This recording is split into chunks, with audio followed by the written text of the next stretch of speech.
सुप्रभात। आज हम पढ़ेंगे अपनी वसंत पुस्तक का पाठ 2 बचपन, जिसको कृष्णा सोवती जी ने लिखा है।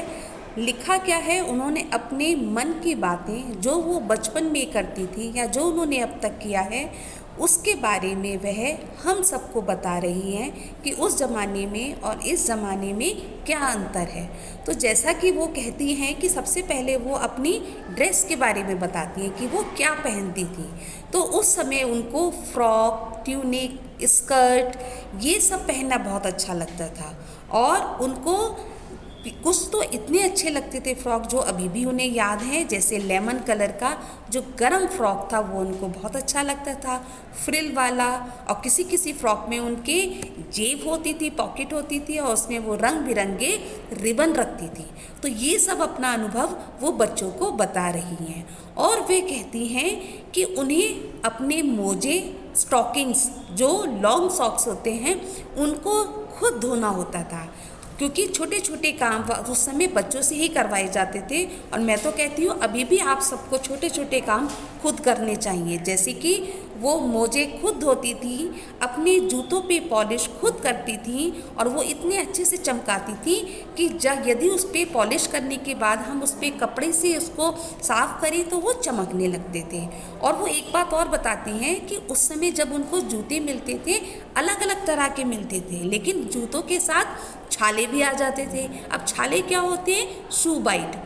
आजकल तो इतने अच्छे शूज़ आते हैं कि उनको पहनने से शू बाइट बहुत ही कम होता है, लेकिन उस समय अक्सर जो भी हम जूता चप्पल पहनते थे नई, वो हमें शू बाइट कर देते थे, मतलब हमारे पैर में छाला पड़ जाता था।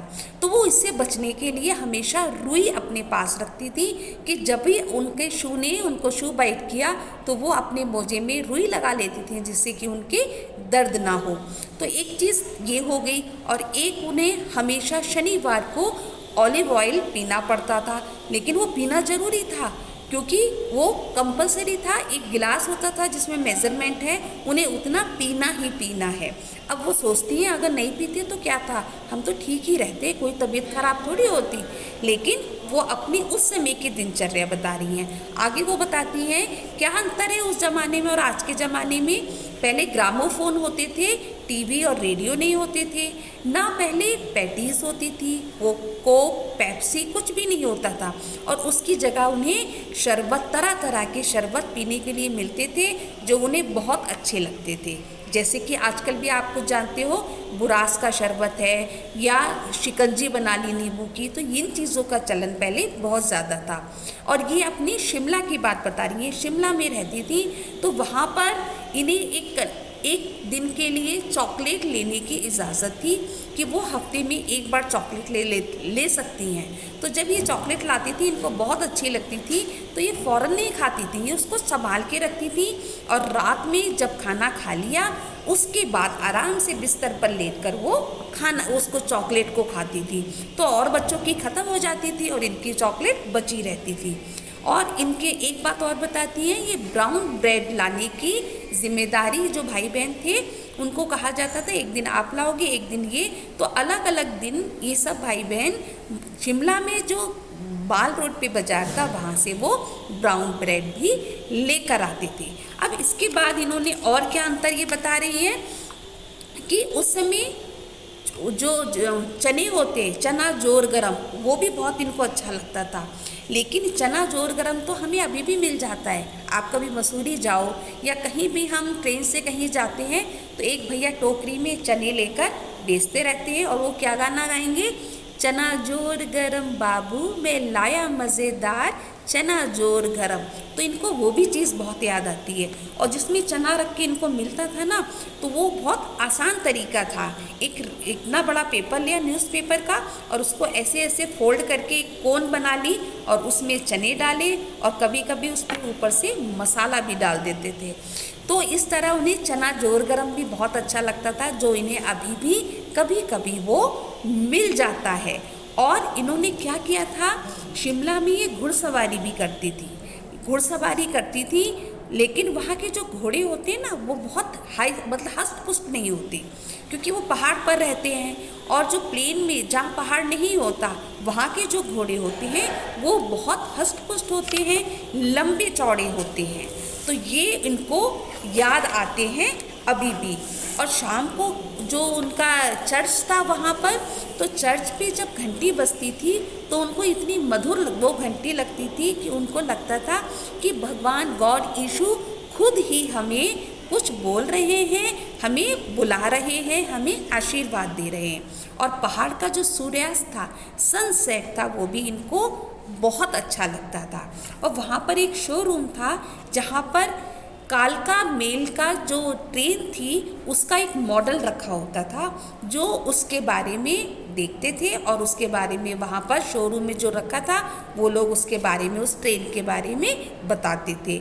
अब कुछ समय बाद जो हमारी लेखिका हैं कृष्णा सोवती जी, इनकी आँखों में दिखाई देने में कुछ प्रॉब्लम आ गई, कम नज़र आने लगा।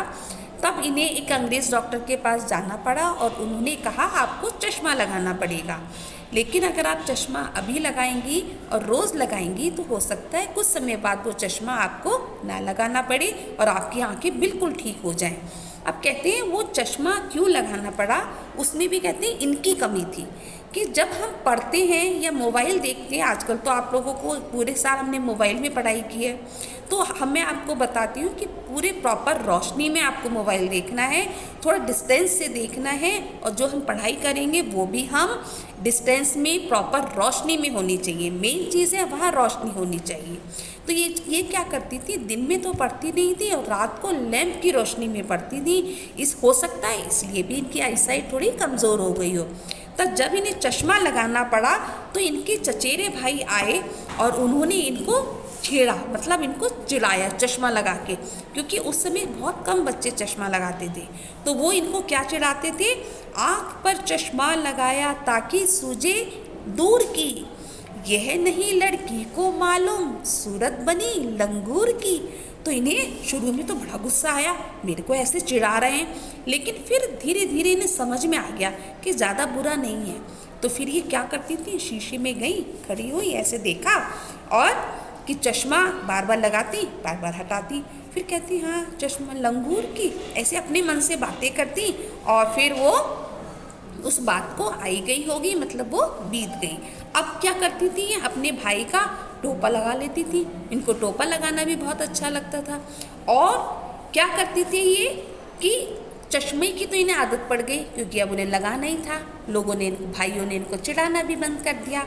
अब वो क्या करती हैं, हिमाचली टोपियाँ, क्योंकि हिमाचल प्रदेश की राजधानी है शिमला, तो वहाँ पर की जो टोपी होती है वो अलग होती है, अलग स्टाइल में होती है, तो अलग अलग तरह की इन्हें टोपियाँ लगाना बहुत अच्छा लगता था। और पहले ये अपने सिर को दुपट्टे से कवर करती थी।